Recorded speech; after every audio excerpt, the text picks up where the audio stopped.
So thank you very much for joining us today at the latest lunchtime learning webinar from your Bristol Law Society. Today's session is being recorded, so if you do not wish to be recorded or captured, then please do ensure that your microphone and cameras are turned off. This is the latest in a long-running series of webinars on topics of interest to BLS members, so please do contact the office or take a look at our website to sign up for future sessions. But for today, if you do have any questions, then please do add them to the Q&A box and our panelists will do their very best to answer them at around 1 o'clock. Now, it's become something of a cliche to say that the last 18 months have been unprecedented. No one will suggest that the property market has been unique in facing many challenges during the pandemic, but a number of those challenges have been specific to conveyancing, or particularly difficult for lawyers operating under the combined pressures of document-heavy transactions, client expectations, stamp duty, land tax, holiday deadlines, Friday afternoon frauds, client ID and anti-money laundering requirements, alongside a major shift in demand trends for commercial and residential property. In response, the market has innovated with flexible working, new technology, and new business and working practices. But of course, every solution has a problem, and every silver lining has a cloud. Each new innovation brings new risks at a time when the stakes really couldn't be higher for the industry. Joining us at Bristol Law Society today to talk about some of these risks and how the insurance sector has responded will be Jenny Screech from insurance specialists Howden Group. But first, to sum up some of the highs and lows and lessons lately learned, we have Allie Parsons from property data specialists Landmark Information.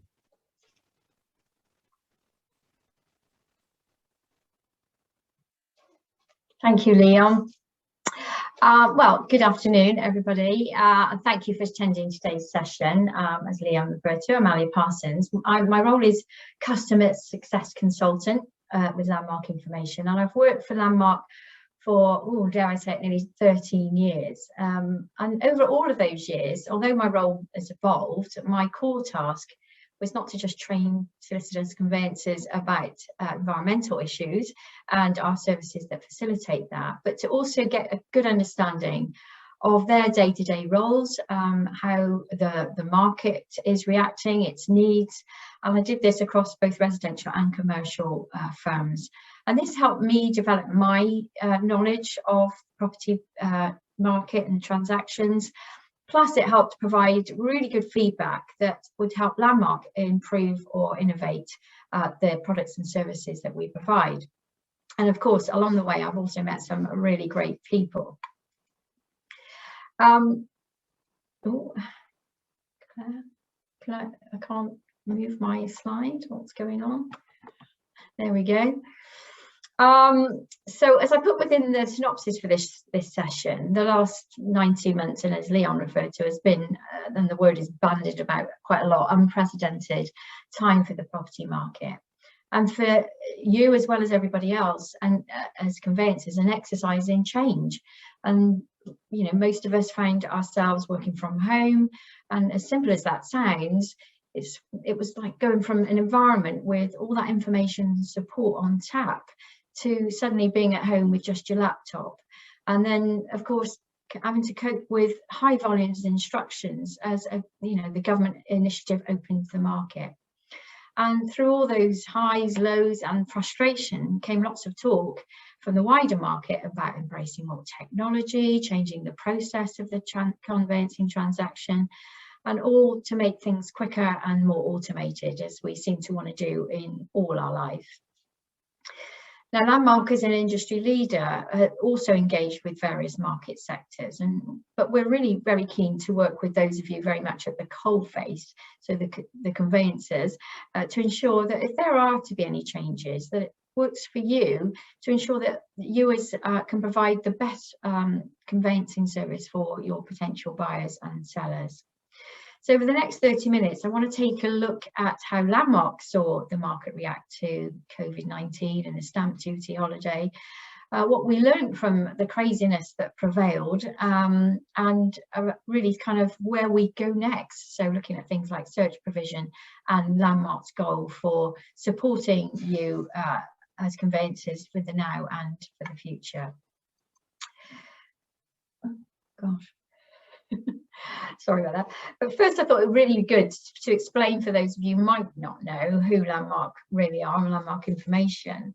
And hopefully you know us as the data provider for environmental reports. But this slide really provides a quick overview of Landmark Information's core sectors. And as a company, we pretty much encompass and support the full circle of the property or land transaction, from estate agents, solicitors, conveyancers, search providers, partners of ours, to lenders, architects, surveyors. We also provide information for local authorities, insurance companies and finance group, and all those people keen to get the data to make sure things run smoothly. We, as you can see, also work with law societies and conveyancer groups for that thought leadership and views from their members, because those are the people that help drive us forward with any change. Also, as a side to that, as environmental is at core of what we do, we are leading the way in providing information to support climate change issues, and in particular ESG requirements, so environment, social and governance. We have a platform called Risk Horizon, which allows firms to support their own needs as well as their clients in understanding this, what will be a really important part of business going forward. But firstly, let's reflect on what, as we keep saying, is an extraordinary 19-20 months. And the highs and lows that we spoke of have varying effects on those within the industry, not least you as conveyancers, of course, but also those who support you and support that process. So, your local authorities, your search providers and data providers like Landmark. And, we pretty much saw as the volumes began to build, we were constantly aware that delays from information providers, information for yourselves from different providers, and that meant local authorities and lenders, at some point will work its way down the line and cause delays. So meeting our service level agreements became our absolute priority at those particularly busy times. And of course, all of this only adds to what became a hugely stressful time for all concerned, and that includes home buyers. As someone who decided to move home in 2020, amongst all the mayhem, it was kind of stressful, but it was also a really good experience for me to understand A, the process, B, kind of the frustrations that come with it, and understand that we provide information and you have to provide that to us as home buyers, but actually, does it come in some order, and how could it be that the first bit of information I should have got, I didn't get until the end. I was very lucky. I had a really good law firm looking after me and who answered my questions, and even at 10 o'clock at night. So I felt like I really did get a good service because I understood the market and I had that data to my fingertips. So I was, benefited from where others weren't. But it was a really good experience in different ways. So we've all described 2020 as a roller coaster year for the property market. We had early signs at the beginning of the year, sort of following on from 2019, of real growth. We obviously saw that stall when COVID-19 came about and the first lockdown happened in March. And that effectively closed the housing industry, along with, excuse me, a few other businesses, of course. But by April 2020, it was clear that things had pretty much come to a standstill. But of course, on the other side of that, there were people who were sat at home, perhaps maybe working, maybe not, who were looking at their prospects and how they could live and work in different surroundings, or, in a much more fulfilling way, if you like. So suddenly the interest from potential buyers began to build. And by May of that year, strong volumes of new listings of properties were matched by the strong demand. There was some inspiration required from the government and property industry experts as those who could get the UK up and running. Anyone as old as me will know that the property market tends to be the go-to place to, excuse the pun, get things moving. Landmark was part of the advisory group to the government and worked with them to announce and roll out what was then the stamp duty holiday proposition. we saw a landmark, a real upward trend at the minute that was sort of launched, and we went from, as probably quite a few people, from twiddling our thumbs and attempting to be creative, providing training for our clients, to all hands on deck to support the volume of orders that was now coming through. Also the queries that come with that. And for the remainder really of 2020, the property market continued to strengthen. As a note, when we're looking back at all of this, and you kind of constantly reflecting when you're looking at data, actually conveyancing activity took around 5 months to really rebound and reach the capacity of that previous year, which in turn always creates a backlog. And of course, the property industry is a pipeline business, so it can only move as fast as the slowest stage of the transaction. So we recognise that there was sort of uncertainties ahead of trying to get everything in line. This sort of I refer to as, you know, when you're seeing information come in at different times.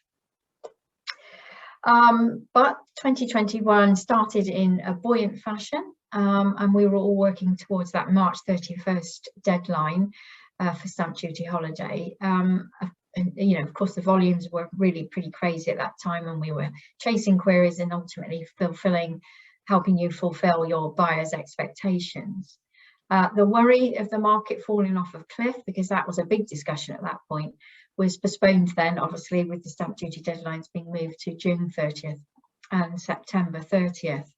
And, you know, things started to steady out a little bit, but the momentum was still there.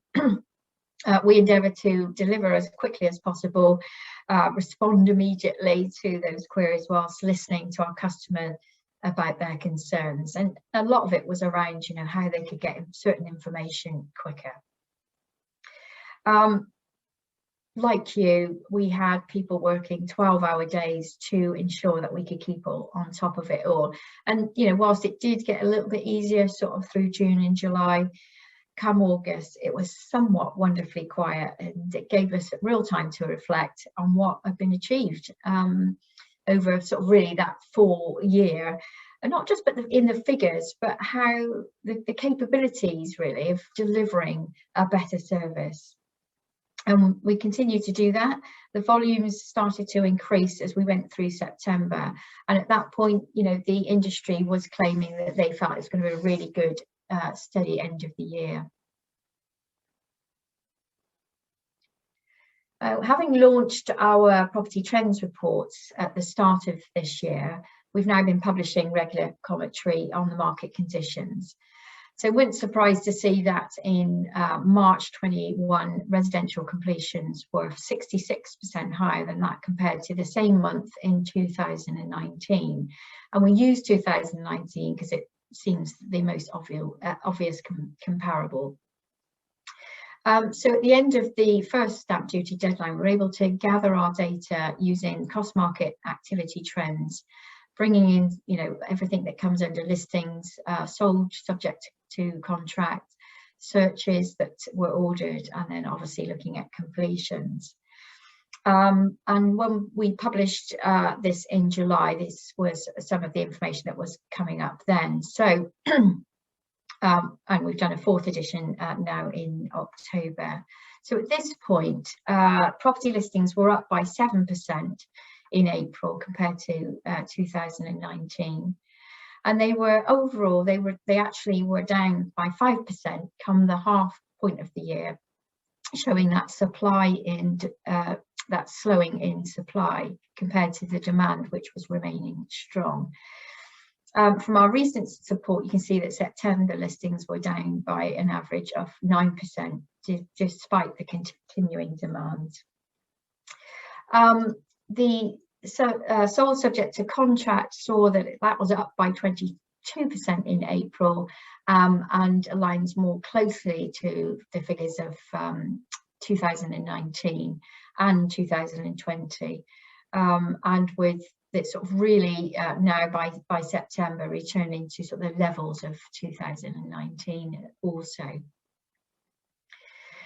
Search volumes saw a big increases, as you can imagine, with a surge really as people as conveyancers worked hard to get that stamp duty deadline for their clients. It was up 43% in April, 27% in May, and June showed an increase of 9%. And I guess really that was very much around their focus starting to be about completions rather than ordering more searches. So it's focused on take no more instructions type of thing. The completions saw a big increase to 85%, which was a really big figure, exceeding that 66% in March.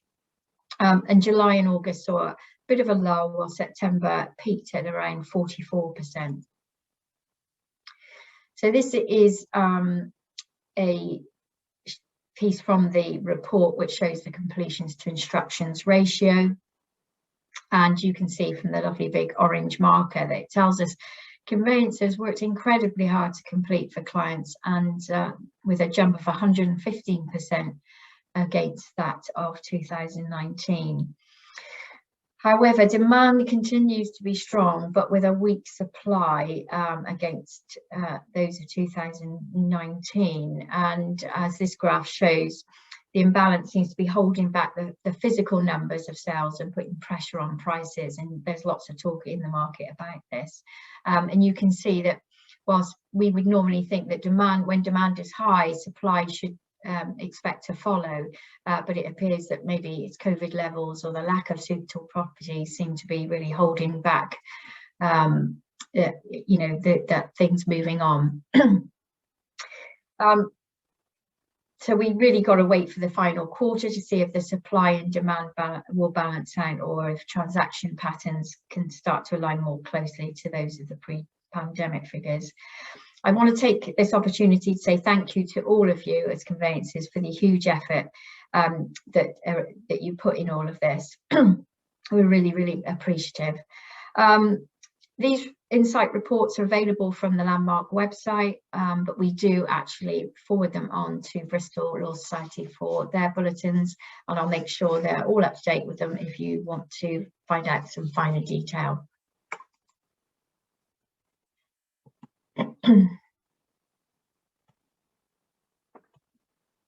Oh.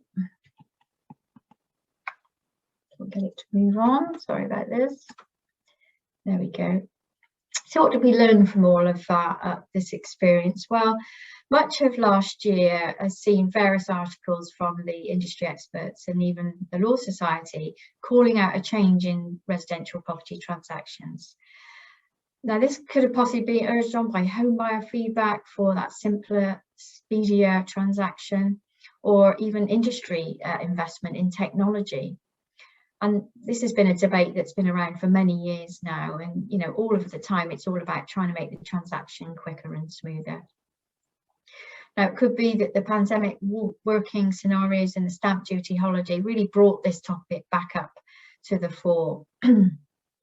And as those experts and advisory groups began to publish their thoughts on how the process should be smoother, quicker, and more digitalised, there were questions around, will AI deliver real opportunities to enhance the process? Should the search information be ready for potential buyers at the point of estate agency offer?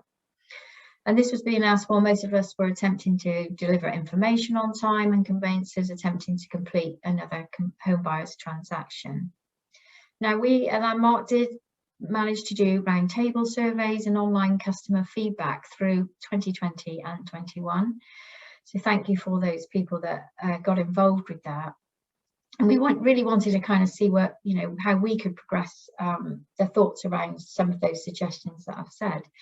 And we discussed, the experience of working from home, the stamp duty impacts, the future of technology, and even how we should provide home buyer information.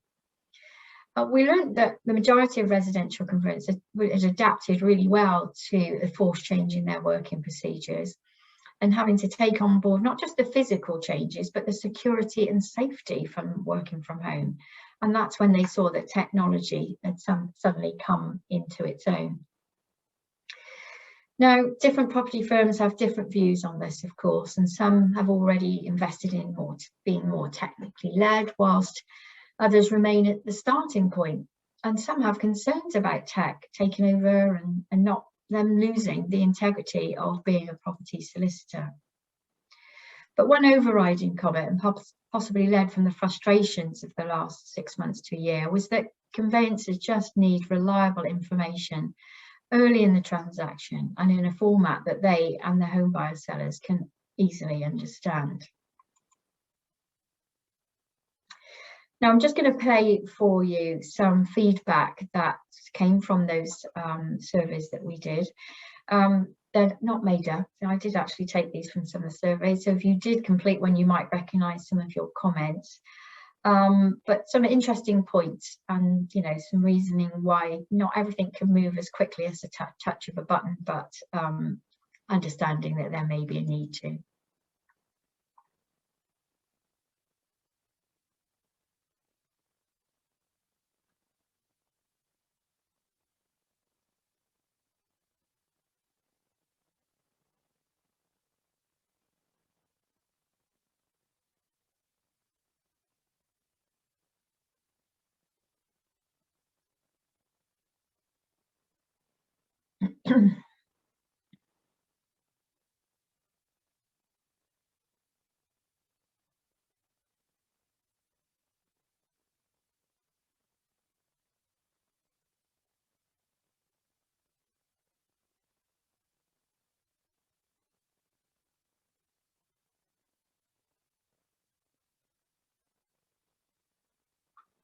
So some interesting points there.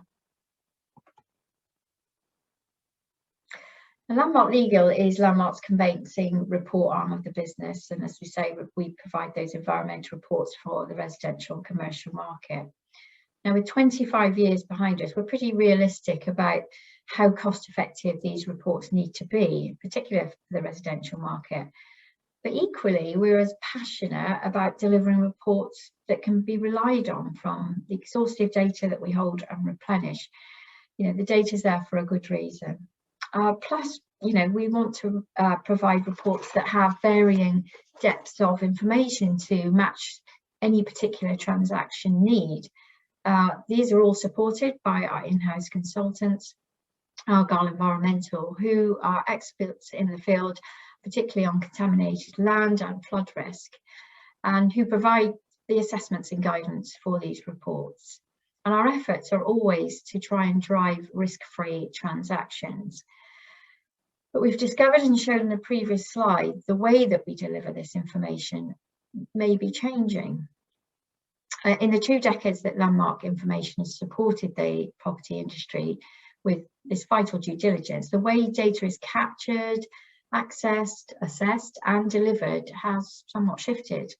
We've gone from, you know, paper-based reports, we've done it in CD-ROMs, and PDF reporting is now, you know, what most people recognise. But the transition is actually, you know, pointing us to digital.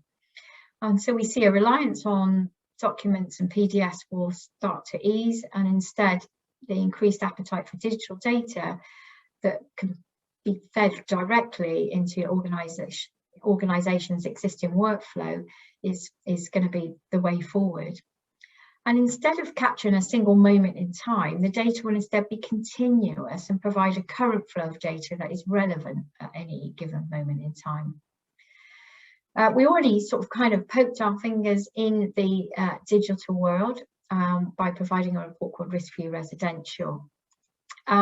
It has an online viewer which allows home buyers to look at interactive maps and understand it from a clearer prospect, really. Instead of just reading data, it allows them to look at those maps and interact with them to kind of ask, you know, answer any further questions. And, you know, planning data sets along with flood data sets are the most dynamic risk types that we come across. The data is continually changing, driven by many factors, from local community and infrastructure updates to the changing picture of the global climate, which is very much the topic of now. And having access to data that considers both historical flood events while assessing model data of the relating to future impacts offers precise insights, and developers and purchasers need this information so they can make informed decisions.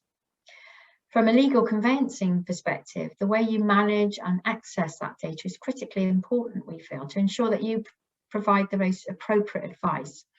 So live data feeds can provide you with the most up-to-date picture, and this approach will herald a significant new chapter in the evolution of due diligence in the property sector. And we're quite excited about it. Don't worry, we're not going to go all digital just in the next couple of minutes. So we remain the same, but we are moving in the right direction. As I mentioned, we conduct these focus groups and advisory boards to constantly understand that we're delivering the right thing or improve what we deliver. We've run a number of surveys with the Law Society members across the UK around the environmental reports, asking conveyancers their views on, you know, what they currently use, desires to change to an all-in-one, as that seems to be something that the industry are pushing, or have the ability to simply select information on risk types where appropriate for that particular transaction, or, you know, just simply want to keep them as they are. The graphs that you can see there are kind of just snapshots from different surveys, but to take a representation of sort of the feedback that we've got so far. Aside to that, we ask about the policies on being paperless, becoming more digital, and even how the buyers perceive the reports as well. And it's been quite interesting because different regions you know, have varying responses, as well as different firm types, of course.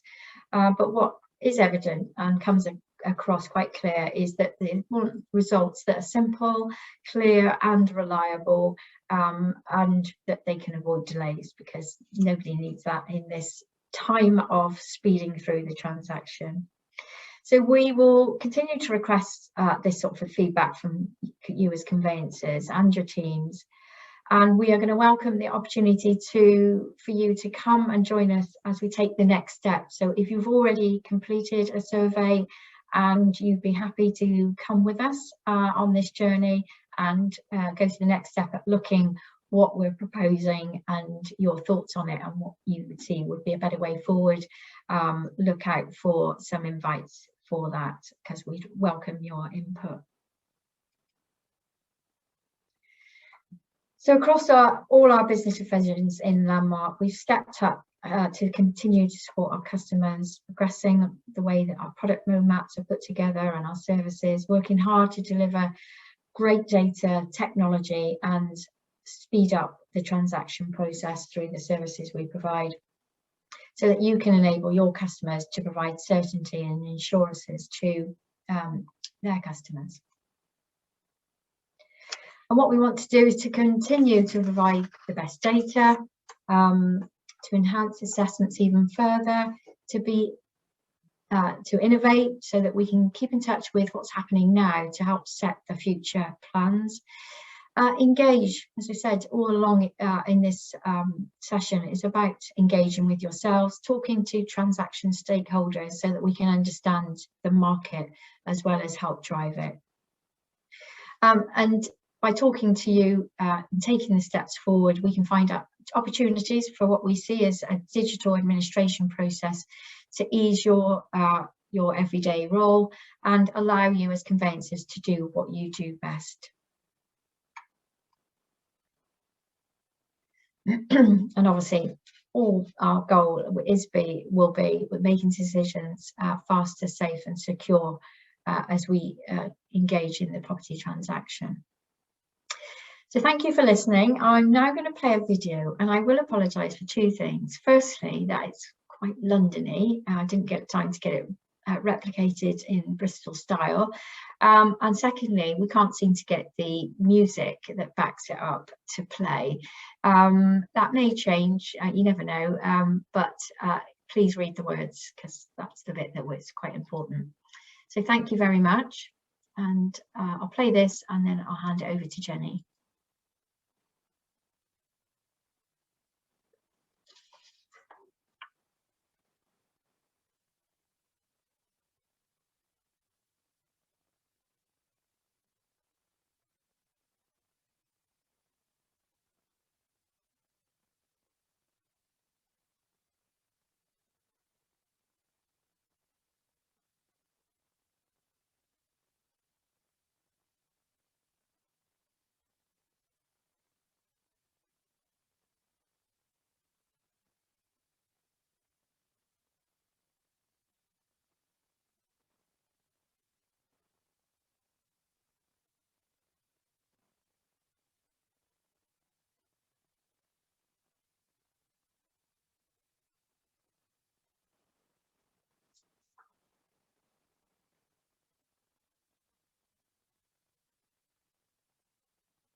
Thank you, everybody.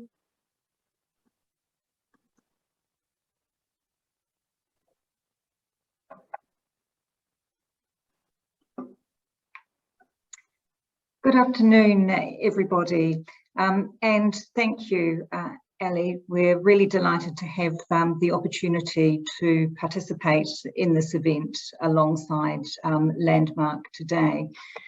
I am a legal professions consultant with Howden Insurance Brokers.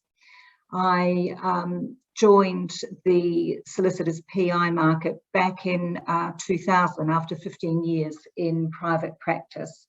Initially, I was a claims solicitor with the Solicitors Indemnity Fund before joining Zurich Insurance, where I was a claims solicitor and then led the legal professions underwriting team there for a number of years before joining Howden. So that's the backdrop that I bring to today's discussion.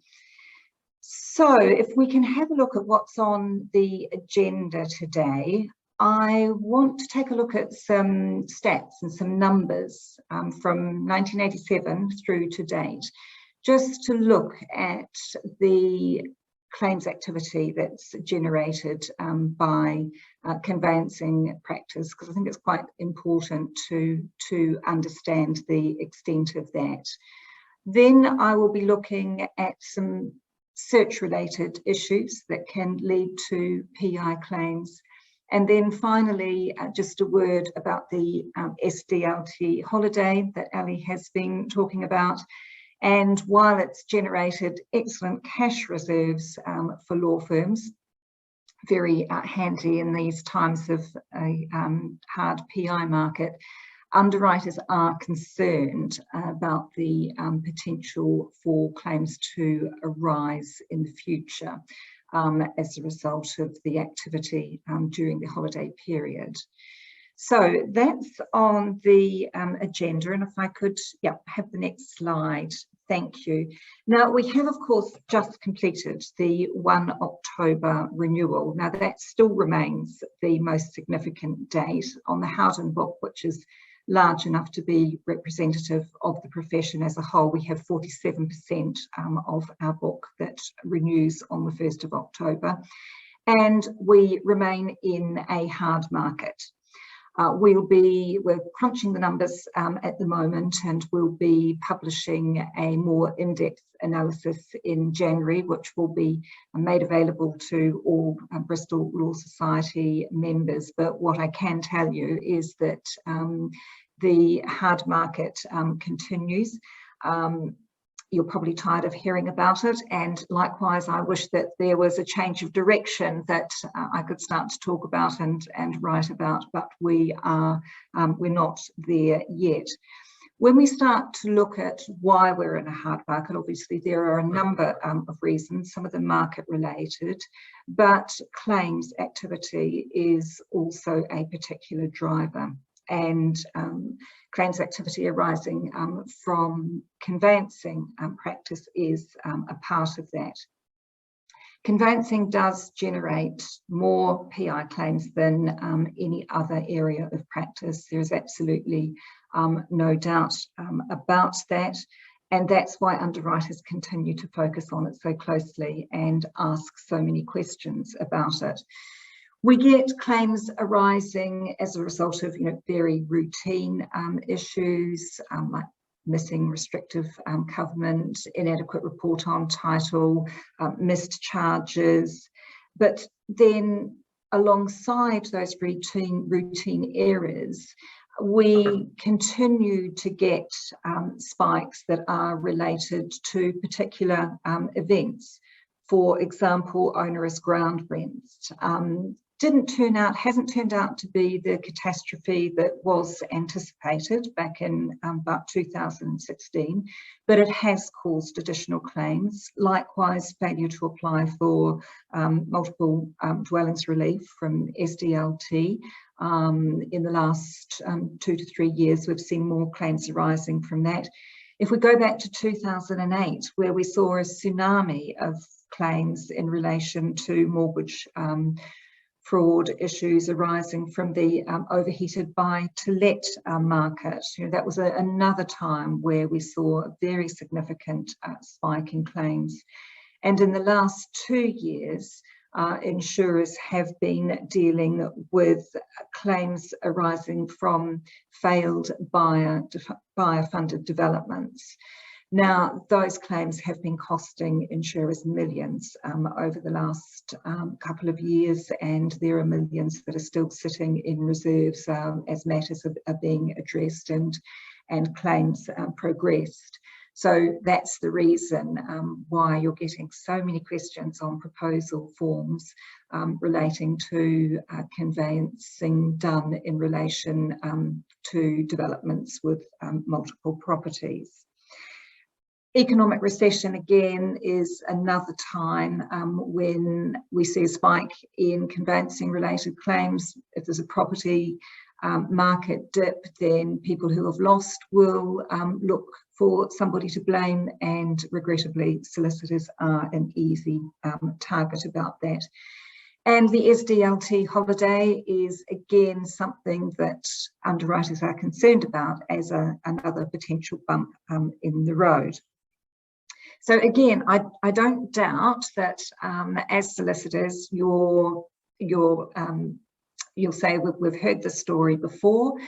How can it be so? Because insurers are still here writing this business. That's absolutely correct, but I think it's really important to remember that a number of insurers have departed over the last 21 years since we've had the open market, some of them due to insolvency issues arising as a result of unprecedented claim levels.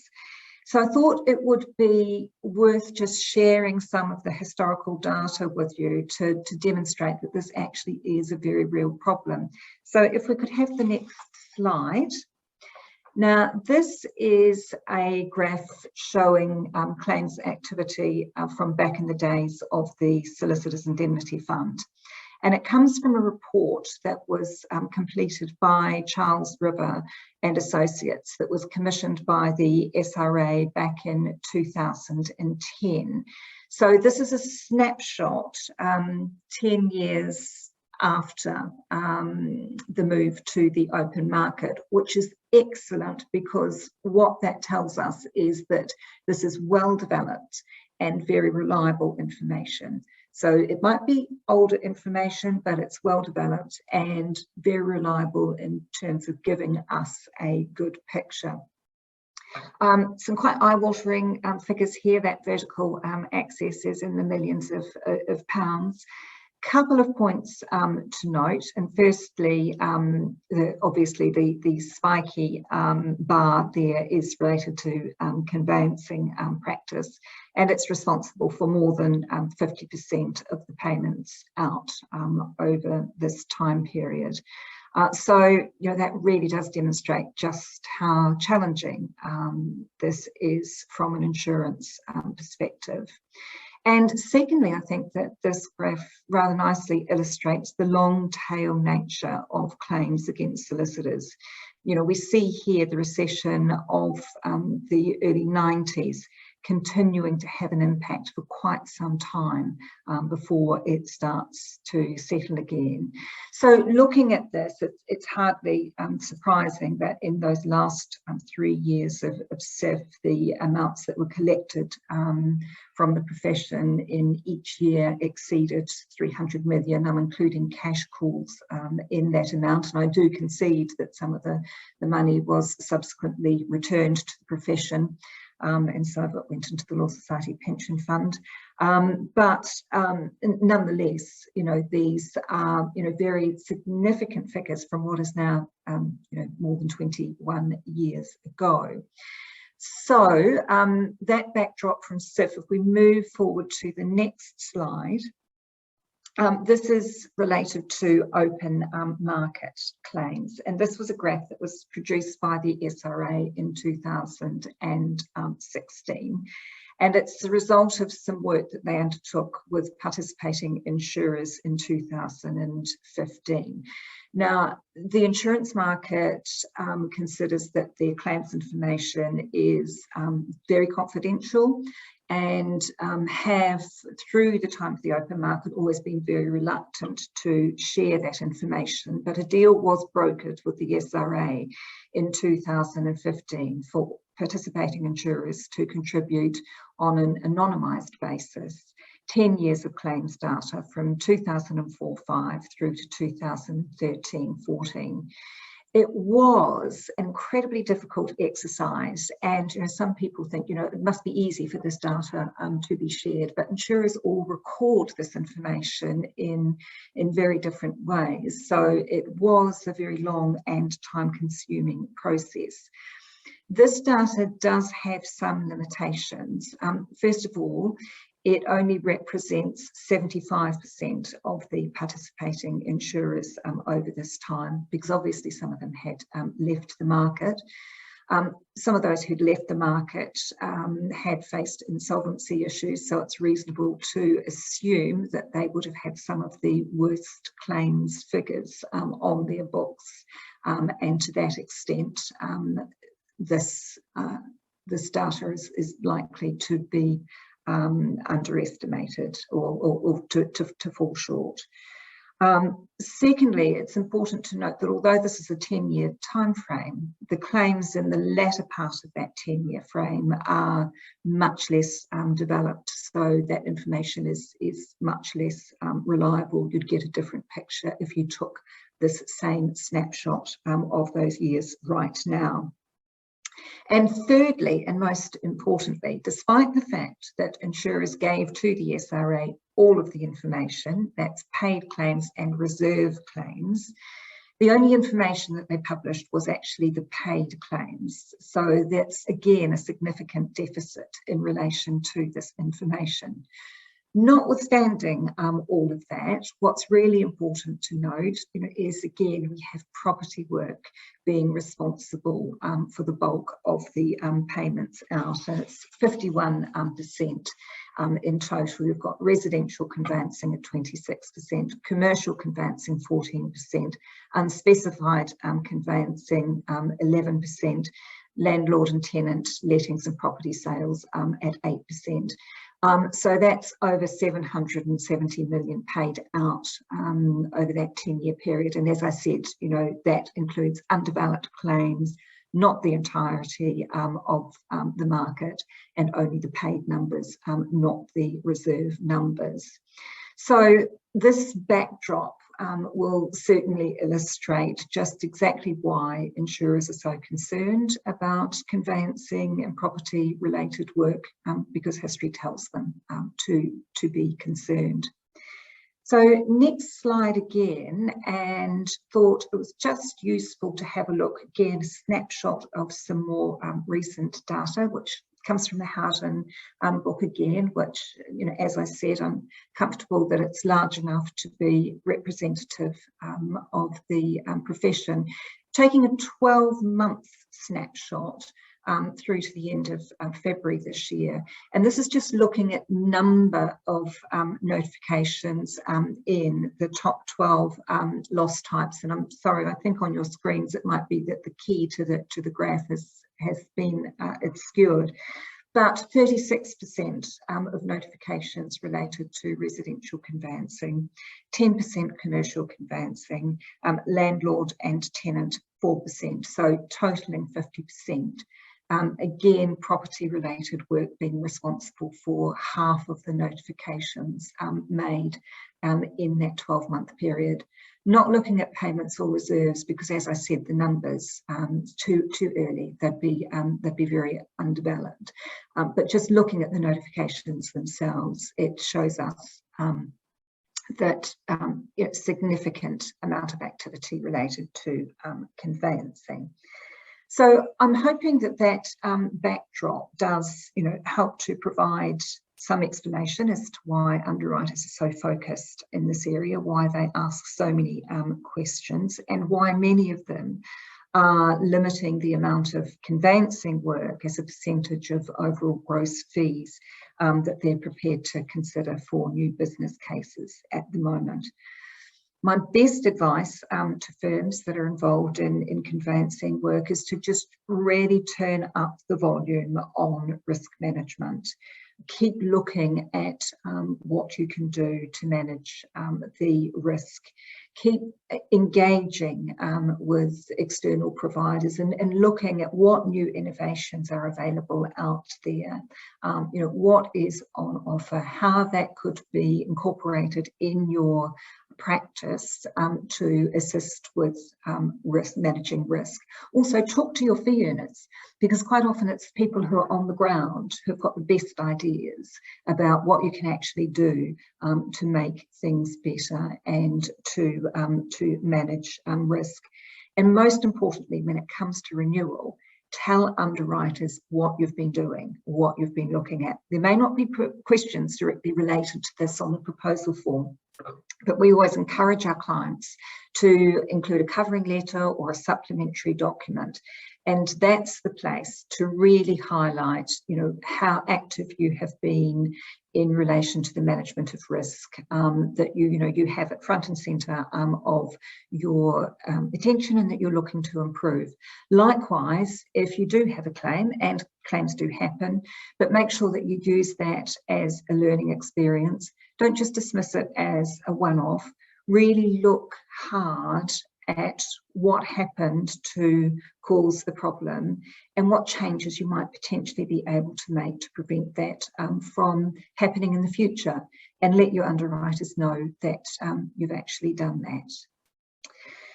So we can then move on to the next slide, and just want to talk specifically about search related issues. And we certainly do see claims that are related to search issues. There are various scenarios, but generally claims will arise due to a failure to make all the necessary searches, or failing to follow up on issues that have been identified, or failing to adequately report or explain the results. Often these claims will be set against a backdrop where the solicitor is under pressure from a client to exchange and complete quickly. But obviously, being under pressure doesn't lessen the duty if care and attention to detail is even more vital when you are being pressed to act very quickly. Likewise, it's important, to be mindful of the fact that clients don't like bad news. Often the search results, they come, towards the latter part of the whole conveyancing journey for the client. At this point, they have spent a considerable amount of time and energy invested in the search for the property and negotiation of the price. Psychologically, they're committed to it, they've moved in, they've chosen the curtains, and then a search result indicates that there's something that's a problem. Clients often don't want to hear this, so it's really important that you make sure that they have heard it. Really important that your report on title is complete. Absolutely important that you keep very careful file notes of any discussions that you have with the client, and follow up on issues in writing is the ideal scenario. You don't want to be in a situation where some months down the track you have the client saying, "You didn't tell me about that," and you saying, "I did tell you about that," but actually not having the note to back that up. That's absolutely incredibly important. In these scenarios where we've seen negligence in relation to searches, It may result in the client claiming that the property is worth less than they paid, or that the transaction would not have gone ahead at all if they'd known the facts. So these claims can be very, very costly at the end of the day. Just moving on to the next slide. Thought it might be interesting just to look at some examples of things that have gone wrong. I won't read through every one of these. You can read them in your own time or have a look at them later, but these are actually real examples. They're real life cases. They're taken from an at-risk publication that was produced by the risk manager at Zurich quite some time ago now, but they're still good real examples of what can go wrong. And there's a couple of these that I remember quite well because they had quite significant claims payments attached to them. But again, I think that, you know, looking at these examples is just a really good reminder for people engaged in property work of the, you know, importance of being so very careful. You know, there's so much pressure on speed these days, but you know, get things wrong, and the cost can be very, very significant. Right, so moving on now to the last point that I want to talk about today, which is the SDLT holiday that Allie has likewise discussed and talked about the huge volume of work over this time. And frankly, the figures are frightening. I don't think we'd want underwriters to see some of Allie's graphs there, because it might actually be more significant than what they anticipate. But we've seen a huge increase in the level of transactions, and underwriters are aware of that. They've seen the press reports and the social media posts of fee earners have been working all sorts of crazy hours and drowning in piles of files, and they are worried. So what are they worried about? Firstly, when people are working at speed and when people are working long hours and under pressure, there's a high risk that errors will arise and the potential for that to lead to PI claims. And secondly, the risk of claims from disappointed clients who missed the deadline and after the event might pick through the solicitor's file to try and identify delay that would justify a complaint or claim. Now, those are concerns, and I've had a discussion with some of our claims handlers at Howden over the last couple of days, because, you know, it's useful to think about, you know, should they be concerned? Are we really starting to see these claims, or you know, is this something that's not going to turn out to have the impact anticipated? And, you know, at this stage, it's still very early days. We've seen a notification in relation to a disappointed purchaser who missed the deadline. We expect that those are the claims that will come out sooner. You know, sometimes if an error has been made in relation to a conveyancing matter, it might be that, you know, it takes 4 or 5 years to come through, or, you know, even longer. It might be at the point that the property comes to be resold that the error becomes apparent. So as I said, you know, conveyancing has a long tail, but you know, those are the issues that are of concerns. Now, what I would say is, talking to many firms during the time of the holiday, solicitors were acutely aware of this, and many firms were putting initiatives in place in response to this and to address this. For example, some firms were deploying fee earners and staff from other areas of the business to undertake some of the more lower risk routine parts of the work involved. Some were increasing supervision and checking. Some were controlling the amount of work that was coming in. Some put a stop, a date stop on at the point that they were, from a certain point, they weren't prepared to accept any new instructions, so that they could get through the volumes of work that they already had in time. So there were certainly a lot of firms that were responding to the issue of risk. But the next really important thing is that you tell your underwriters, again, what you were doing, what you did to manage risk during that time, and why they shouldn't expect that there will be a problem from your firm. Again, there may not necessarily be a question about this on the proposal form, but you can include this information in a covering letter or supplementary document. I've put reference on the slide there to an article that we have published on this issue.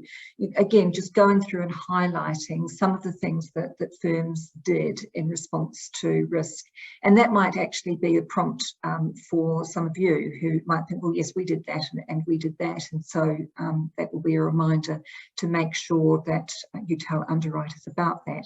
What I would also say is that if you have had a spike in the amount of conveyancing work undertaken, and that's pushing the percentage of your conveyancing work up at your next renewal, also make sure that you tell your underwriter what you estimate that percentage will return to in 12 months' time when you renew again.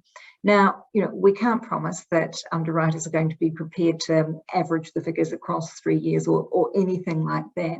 But again, it's an important piece of information to just, let underwriters know the level at which you expect your conveyancing practice to return to. So I hope you've found that useful.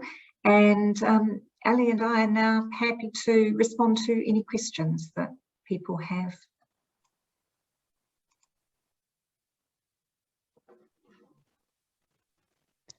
Thank you very much indeed, Allie and Jenny. So one question is, does Landmark have any proposals to seek to incorporate data sets relating to EWS1 assessments, fire risk reviews, etc.? Good question. There's been lots of talk about it, but I can't give a precise answer as to whether we are or not, but I'm happy to go and delve and ask the data team where we stand at that, and I will get that information back to you. Thank you very much. And Jenny, are Howden recommending that their 47% of clients on a common renewal date might consider shifting away to find a timing where there might be more flexibility, if not capacity, in the solicitors' PI market?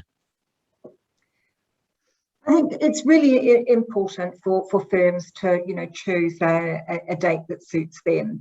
That the hard market has now been with us for more than 2 years, and it wouldn't have mattered within that when your renewal date was. Certainly all firms have been affected by it. There are pros and cons. One of the benefits of being on one of the main dates, which are now turning out to be 1 April and 1 October, is that the underwriters are sort of more geared up for the volume at that point in time.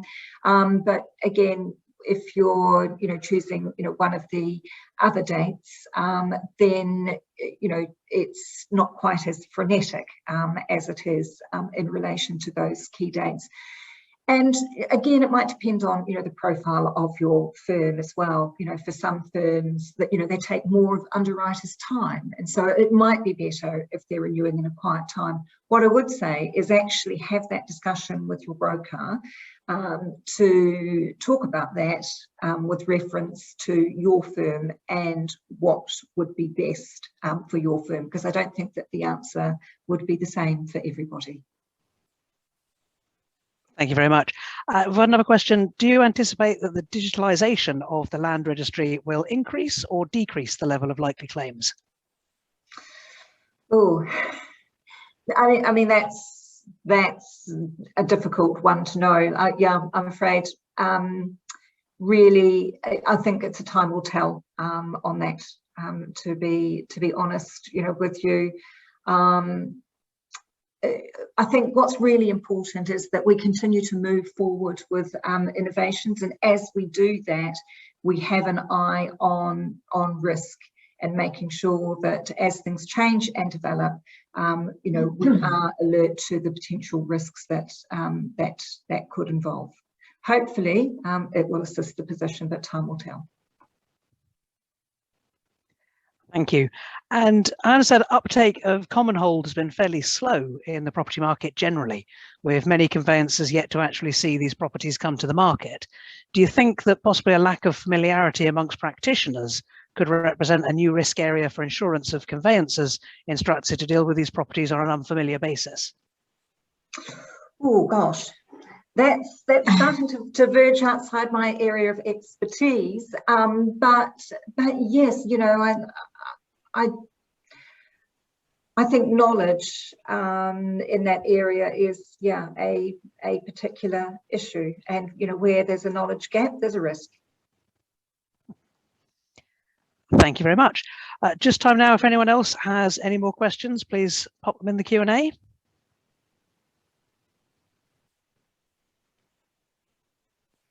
Otherwise, on behalf of Bristol Law Society and all of our attendees today, I'd just like to say thank you once again to our guest speakers on the panel, Allie Parsons from Landmark Information Group and Jenny Screech from Howden. Thank you. Thank you very much.